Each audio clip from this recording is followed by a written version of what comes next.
ESC Fan TV. We've been going for about 24 hours and most of us are ready for bed. But before we do that, we're going to have a quick rundown of the songs in yesterday's San Remo final.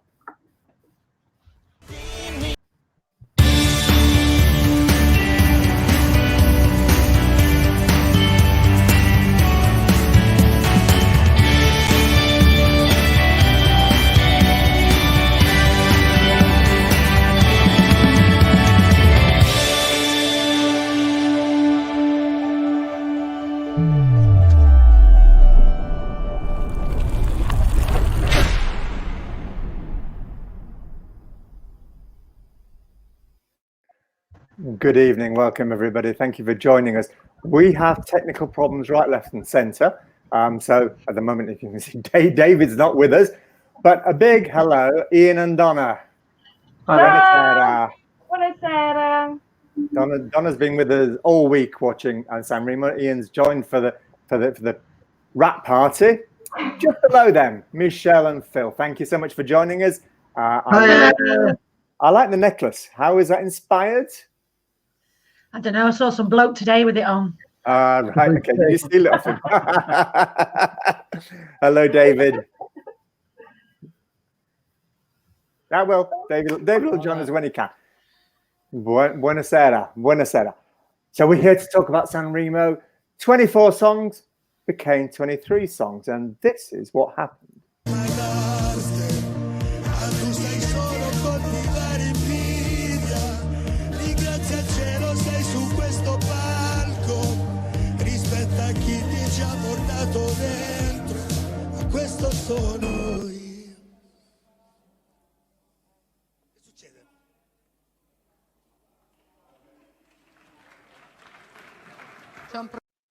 Okay, so you might well be asking, what the hell is Quentin Crisp doing in San Remo? Donna, you can tell us more about it. Oh, it's such an embarrassing moment, really. The two of them, I don't think, have really hit it off from the beginning when they first got together. Although Morgan was praising the relationship, saying that it was the best thing they'd ever done, they were meant to be together, all this kind of thing. And then during the San Remo week, I think they've had issues behind the scenes and they're just not really gelling.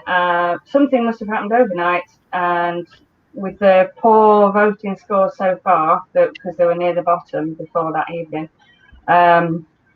Morgan decided he was going to come up with his own lyrics, hence the sheet of paper you might have seen in the clip, and opened the song, coming on without Buggo, who was the other chap, and started singing his own lyrics, basically to put down Buggo in the most nastiest way possible. So, quite likely so, Buggo then stormed off. Okay, so there many of us went to a musical based around Eurovision that was written by our friend Emily Roberts. Funnily enough, the end of that story was that the singer changed the lyrics of the Eurovision song at the last moment. Second time it's happened, but this time it was for real. And the controversy is still going on. They're doing separate press conferences and presumably they're milking it for all it's worth. Probably, yeah. I think Buggo's team was trying to sort of say, look, it wasn't his fault. He walked off because he was humiliated. And so hopefully it won't do him any harm when his album comes out. It's all about sales, isn't it? Yeah. And this is by no means the biggest controversy that's ever happened at San Remo. Many years ago, a singer that thought they were going to do very well didn't progress from the semi-final to the final, and on the evening after he'd performed and not made it to the final, he committed suicide in his hotel bedroom, and the show still went on. So there you go. Yeah, we're going to talk about our favorite songs rather than talking about all of them, because some of them basically just pass you by. They're either too Italian or the night's too long. We're going to start off by going to our friends Phil and Michelle. Tell us about Achille. Hello, tell us about Achille. Yeah, dressed like as Queen Elizabeth with pearls to his face. I don't know what that was about, if it was some sort of like slightly rude reference or what. It was delightfully bonkers, really. I mean, to be honest, I would have quite liked the song. The only real problem with it was that he couldn't sing a note to save his life. Apart from that, fantastic. Oh, I loved it. It was a wake-up call, I tell you. We've watched a lot of songs this weekend. This was definitely memorable. I think the Italians are mostly bonkers, but in a brilliant way. I absolutely loved it. I didn't care that he couldn't sing a note to save him life. You will remember this forever. Was there a song underneath it all, do you think? We don't know what the message was, but we don't really care. Wasn't it something to do with Francis of Assisi or something? I don't know. It was mental anyway. It was mental, and we love a bit of barking. Yeah. Well, the song is I don't care anyway, so you've summed it up, really. Fair enough. Donna, what was your favourite song outside of the top three? Ooh, outside the top three. Actually, by the end of the week, I got quite a few that I quite liked in all different styles as well. So Rancore, I really appreciated from saying at the beginning in other of these that you've seen, I'm not really a rap fan. And I quite like the way that was presented. The piano melody at the beginning really hooked me, and his presentation with the camera was great. Then Elodie, of course, was still one of my favourites for Eurovision. Sadly, didn't get up the table far enough. I really enjoyed that, and as a Mahmood song as well, it had a lot of Mahmood style. Yeah, so many. So Elodie, she had quite a spectacular dress. Yeah. I mean, how is that even possible? All I'm guessing, it's good tailoring that was probably made for her, and a lot of tit tape. What's tit tape? Tit tape. It's actually wig tape. You know, it's really strong adhesive that you can attach wigs to your head with. Oh, right. So if you sweat, it's not going to come off. It's kind of like double-sided tape, but yeah, it's perfect for that job. David, did you like Elodie? Yeah. Hello. Come in Portugal. Hey. Hello. Hi. Yeah. What did you think of Elodie's song, Mahmoud's song? I think it was okay. I think it was okay. No, I didn't full watch San Remo, but it was okay. In terms of recaps, I saw by snippets, but never. I think it was okay. Not good. Right, moving on. Back to Ian and Donna. Ian, what was your favourite song of the night? I think outside of the top three, it would probably be Piero Pelù with Gigante. I thought his performance was certainly one of the best of the night. He really went for it. And yeah, it was just of all of the songs that really stood out. The other two favourites were Gabani and the Nuclear Penguins. So, well, Gigante made top 5. I thought that was a fair result for his cracking song, but definitely one to get things moving. And there were quite a lot of piano-based, fairly slow numbers, and so I think the songs like Gigante really stood out. Yeah, a lot of the slow ones were very nice, but this one really just and his performance really, he just went for it. Yeah, on the night. Indeed. So let's talk about the previous entrants in Eurovision. We had two, Francesco Gabani, who obviously came second in the end, and Rafael Gualazzi. Michelle, did you like Rafael's performance? I did, yeah. I did. I liked the jazzy number. At first I thought, oh, it's a bloke and a piano. Here we go again. It's last year again. But it was completely different. And so I think he got away with it. Nothing seemed to make sense with the staging or anything. What were those kids about? I don't know what was going on. It was like a mini-me, wasn't it? Yeah, it was like a mini-me. why did his hat not fit his head? You know, it's all sorts of questions that we could spend all night on. But I liked it because it was yet again mental. Yeah, I mean, it looked a bit like a Scruffy Elton John, but it was a good song, jolly enough. I liked it, the brass section. It was good. Yeah, it was good. Funnily enough, I saw Verka in him as well, which is probably not a terribly complimentary to either. Did anybody think it was better than his Eurovision song from 2011? No, I still preferred the one he sent to Eurovision, to be honest. So do I. And he came second. He was a runaway winner with the jury that year, and everybody thought it was a fix. Closest to being until this year. Mm-hmm. What about Francesco Gabbani? Now, when I first heard it on Tuesday night, I think it was possibly Wednesday, I was really disappointed. I thought, what on earth has gone wrong? Apart from the fact that he seems to have spent the last 3 years eating far too many pizzas, the song just didn't have the get up and go of his previous ones. By last night, I wanted it to win when it was down to the last three. What did you think, Donna? Oh, I wasn't quite as off-putting, as off-put as I was like you were with Gabbani, but I think because I'd obviously heard his previous entry and really liked it. It was so upbeat and funky, and the rest of his back catalogue this year has been quite funky with the summer sounds. This one, I was like, oh, is this the man I've come to know? So yeah, I thought I'll give it another try, see how we go. And actually, yeah, I agree. He really started emphasising with it more, playing with the audience more, and it was great by the end of it. I really enjoyed it. There was a bit of dad dancing going on as well. Oh, there's a lot of dad dancing. Yeah, there was a bit of that. By the Saturday night, he was just like, woohoo! Yeah. But certainly his performance on the last night was, you could see he was genuinely enjoying it. He always looks like he's enjoying performing, but he was really into it that night. And he was very much enjoying himself. So I think that came across. David, hello again. Are you with us now? Oh, we're still having problems on the line. It's very Eurovision, isn't it? Very Eurovision. Phil and Michelle, were you disappointed or were you surprised by Francesco's return to San Remo? I think I was only disappointed really because you have to compare it to his last entry, and it isn't quite as upbeat. It isn't quite as much fun.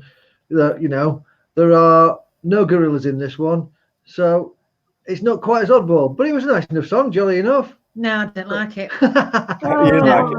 No, I didn't. I thought there were too many words in it, and that he sort of struggled to fit all them in. And then when it slowed down, he was all right, sort of thing. It was just like too many words.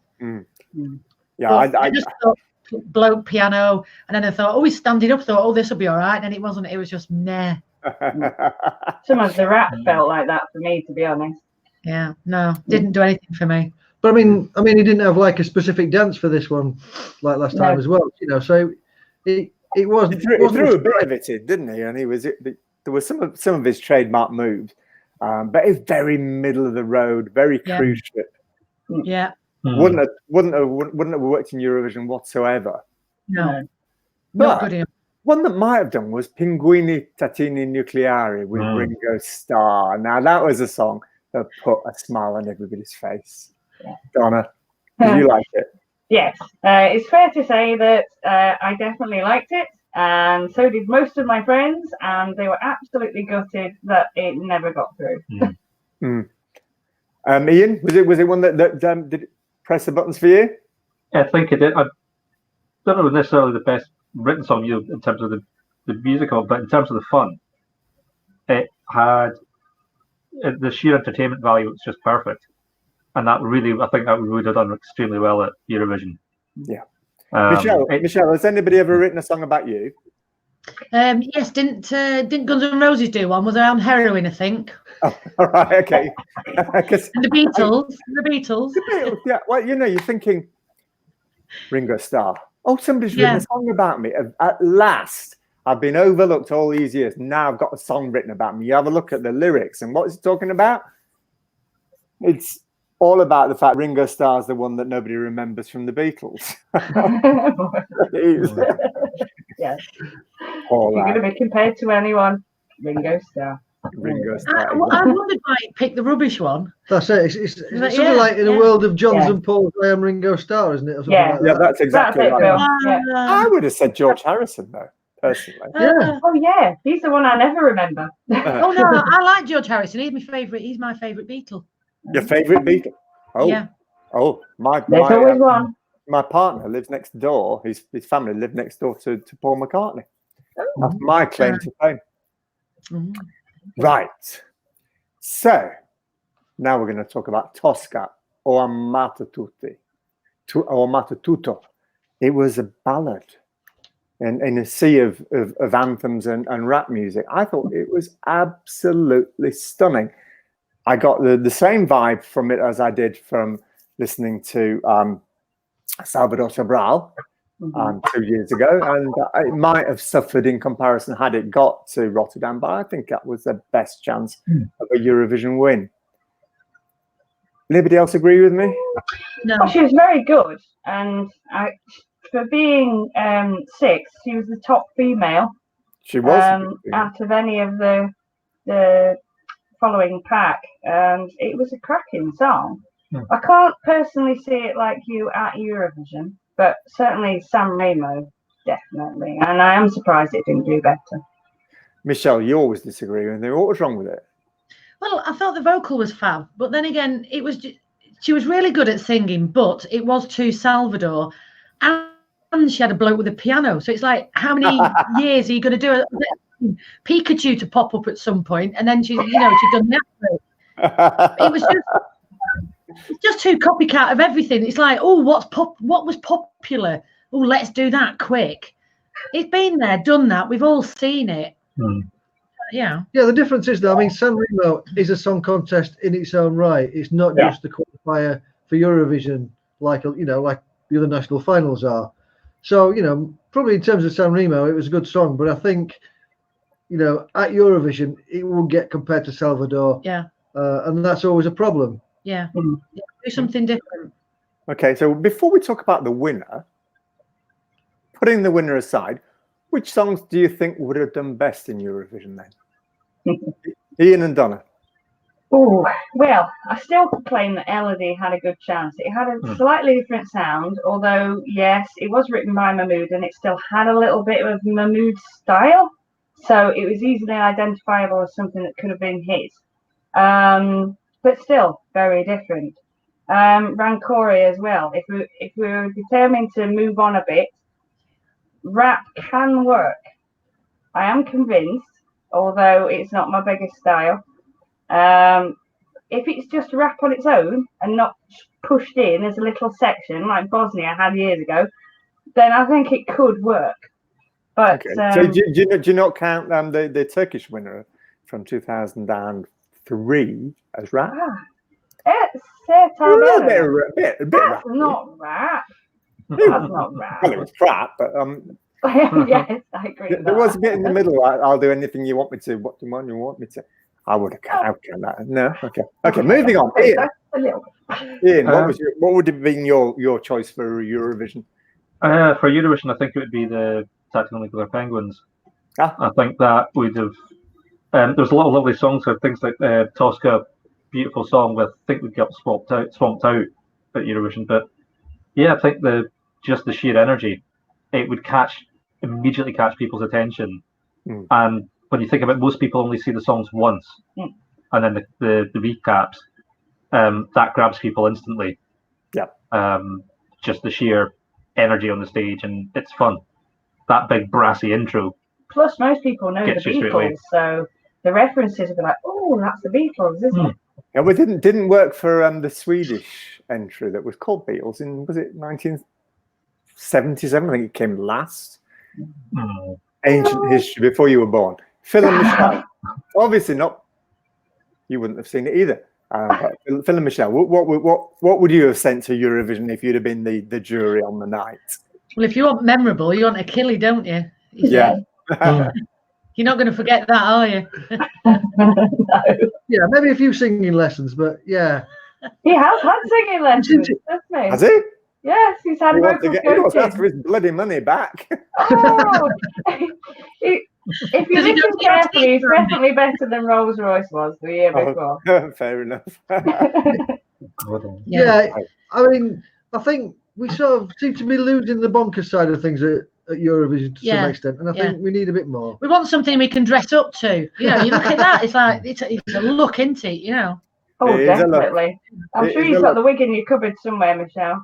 Listen, I I must absolutely recommend the review of the Australia Decides. Australia decided to send an absolutely shite song, but there was a little bit of dressing up that went on. I wonder who that was, Michelle. I wonder, where on earth did you get all that stuff from? Have you got a dressing up box? No, it was a mad dash to the shops. We went to. I said, do you know what? I've got a brilliant idea, and then it cost £6 to do that. £6. They could have bought a better song for £6. What did you think of the song? Oh, God, it was awful. I don't think it's a quality. No. Yeah, I think it's dreadful. I don't think it's a bad song. I think it's all right, but I think she needs to work on it a bit. I mean, I know we're not supposed to be reviewing Australia, but no, it'll do fine. Okay. It'll do fine. Okay. Yeah. I wanted them to send Rabbit Hole. I thought Rabbit Hole was great. Really good song. Yeah, that was my favourite. Change the outfit though for the Eurovision audience. Yeah, you can't win. You can't win in yellow. No, can you not? Not those kind of stockings. I don't think anybody's ever won wearing yellow. Really? There's a surprise in fact. Yeah, Right. I don't think so. Ian and Donna, did you see any of the other happy events of the weekend? I mean, I've just been stuck to San Remo.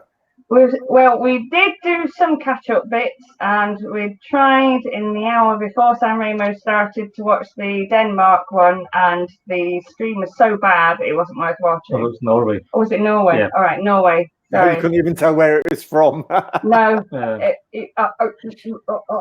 So we watched a bit of Sweden then. We saw a good chunk of the Australian one in the morning. Yeah. But we were getting ready to go to work, so we weren't entirely paying attention. I know. I think I was still up from Friday night. Right. Well, we've come almost to the end of the show. We haven't talked about the winner. The winner was absolutely brilliant.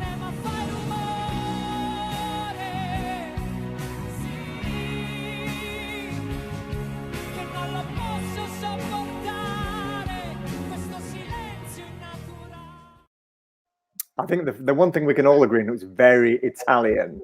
Yes, definitely. What did you think? Did you like it, Ian and Donna? Overall, as far as the ballads go, yes, I did like it. And I thought it was one of the best ones out of the list of ballads that we had. So it stood a good chance to win anyway from the beginning. You sound like you're damning it with faint praise, though. Well, it wasn't my favourite, I've got to say. And of course, I have a soft spot for the Penguins and Gabani. So out of the three of them, he was the one I wanted least to win. But not the best, not the worst. Not what I would have expected. Did he win the televote? Check the notes. Deodato only came third in the televotes. Ooh. Gabani won with 38%. Pinguini's got 37%, and Deodato only got 24% of the televotes. The press gave him the highest. Oh, really? Yeah. Ian. Sorry. Go on. Carry on. Ian, did you rate it at all? I think it's a pretty decent song. It's not. I don't think it's exceptional. It's possibly similar to Duncan Lawrence last year. All the bits add up. It's a decent enough song. It was sung well. Decent enough performance. I don't think it's outstanding, but it's a pretty solid song. It reminded me of Marco Mengoni's song from 2013. You know, nice but a bit pedestrian. It was that good, Marco, at the time. I could not remember seeing him live. I can't remember from last night. Phil and Michelle, what did you think? Were you impressed? Well, when he started, I thought, oh, God, here we go. But suddenly, it developed, and by the end of it, I had quite liked the song. I did think if he was stopping, he should have took his coat off, really. But the big problem I think it's got is I think it needs more than one listen to really appreciate it. And of course, being one of the big 5, you only get one listen for most people, don't you? You know, it's not going to go through the quali, so a lot of the Eurovision audience aren't going to hear it more than once. I liked it, but I thought if you're a woman who may have had a bottle of wine and was slightly emotional, I thought this could probably tip you over the edge. It was a bit at the end of it, I thought, oh, Yeah. Did it tip you over the edge? Oh, it doesn't take a lot to tip me over the edge.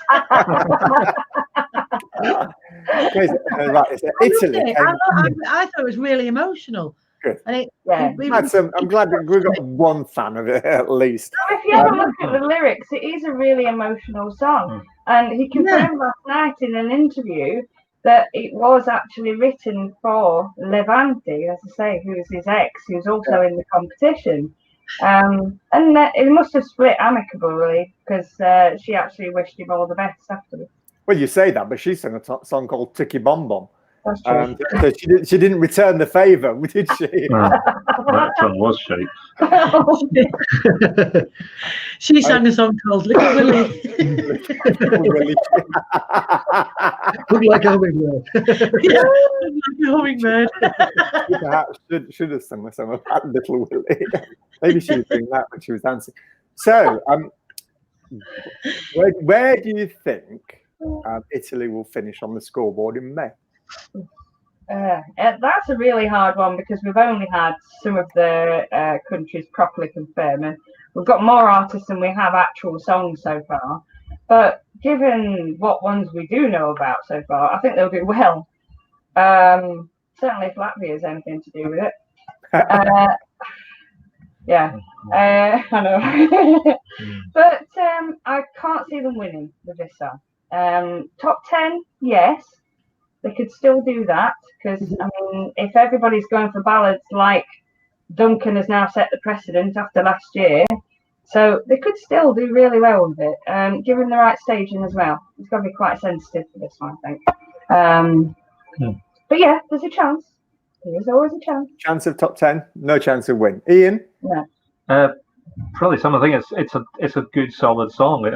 It's going to have a fairly broad appeal across pretty much the whole of Europe. It's not, it doesn't jump out at you, but I think it'll place pretty highly, I think. But I don't think it'll win. I don't think it's a winner. So, Michelle, Duncan Lawrence, he won last year with a vaguely similar sort of thing. I didn't like it either, but he won. So if he won, can Diodato win? Yeah, you see, Duncan Lawrence didn't touch me though. I didn't feel that song. I didn't connect with it in any way. And then this bloke today came along, sang it in Italian. I don't speak Italian. I have no idea what it was on about, and I absolutely loved it. So, but I'm a really bad judge of like where people are going to come in Eurovision. Me, that's why I don't bet. I like Justin the Turkey. I still can't believe that didn't get through. Oh dear, how you have. I'm going top 5, so it'll probably come last. Phil, what do you reckon? Well, I think they need to do something a bit more on stage than just turn up in his coat. You know, you need some staging. You're obsessed with his coat. Well. Maybe a dancing duet behind. Walking on the back with his. So if he takes his coat off, where do you think he'll come? If he takes his coat off and they do something interesting on stage, yeah, maybe top 10. But it's top 5. It's going top 5. You think top 5? Yeah. I don't think it'll do that. I think top 10, but not top 5. Yeah. What about you, Andy? What do you think? I think it's shite. I mean, I'm trying to like it. I'm trying my best because I want Italy to do well every year. I want them to win. I wouldn't mind them winning with this, but you know, in the same way, I didn't mind Holland winning, Netherlands winning last year with a song that I thought was equally a bit, bland and Italy should have won last year, but they're not going to win this year. They're not going to. I think they'll struggle with top 10, and they'll probably get a placing more like they did in 2016. When No Degree of Separation, which is actually one of my favorite songs. I absolutely love it. But it just doesn't grab you. Let's have one last listen, see if we can win ourselves round to Michelle's point of view.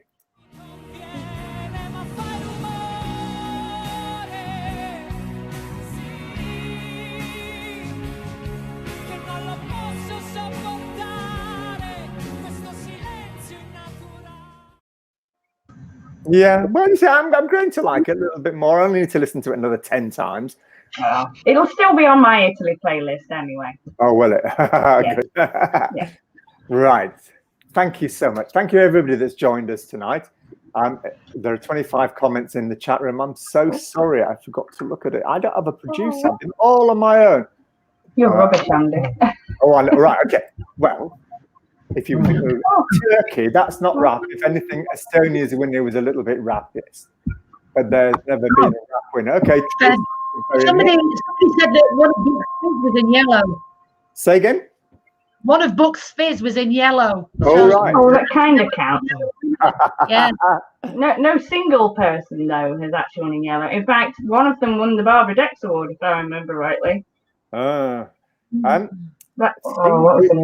We've upset Tom Hughes. Oh, no. Sorry, Tom. Failure is my new favourite. Well, there's only been 3 songs chosen, so that's not really saying very much. And Tristan, sorry you couldn't join us. I know you tried when you had rather 20th century connection. But thank you for joining us earlier in the week. We've had a long week. We've had a fantastic week of San Remo. Loveliness. It's all over. I feel a bit depressed. Just got to look forward to the rest of the season. Thank you so much to Ian and Donna. Thank you. Ciao. Thank you to Michelle and Phil. Thank you everybody for joining us, and happy Eurovision. I'm going to, in a moment, play the closing credits. There we go.